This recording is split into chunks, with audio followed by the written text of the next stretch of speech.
En tant que vice-président du Forum européen de bioéthique, j'ai le plaisir de vous accueillir pour les 2 premières séances. Parler du corps humain, ses composantes, son identité, ses changements. Depuis le début de la semaine et jusqu'à samedi, 135 intervenants s'interrogent et décortiquent l'humain d'un point de vue scientifique, philosophique et moral. L'objectif est de rendre la bioéthique accessible à tous et de débattre avec le public sur des sujets tels que qu'est-ce que le corps, greffe et identité ou encore le trafic d'organes. Les gens savent qu'on discute du monde de demain, du monde de leurs enfants et de leurs petits-enfants, et ça les intéresse. Ils ne font pas trop confiance aux experts pour designer ce monde-là. Et nous, on est content de voir l'appétit qu'il y a de la part de tout le monde à s'intéresser à ces questions de bioéthique. Je pense que ces réunions publiques ont un rôle essentiel.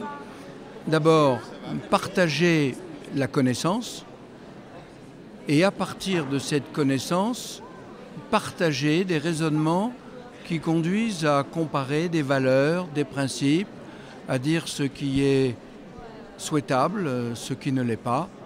Et donc je pense que c'est une grande mise en commun, un moment privilégié où on définit des repères pour savoir où on est et où on pourrait se diriger.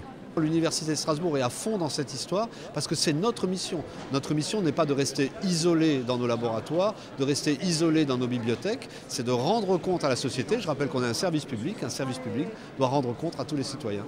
Là, on est sur la réflexion, qu'est-ce que le corps, qu'est-ce que l'individu?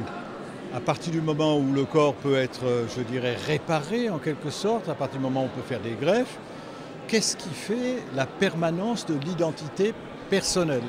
Je crois que cette question-là, elle va être au centre de ce forum européen de la bioéthique tout au long de cette semaine.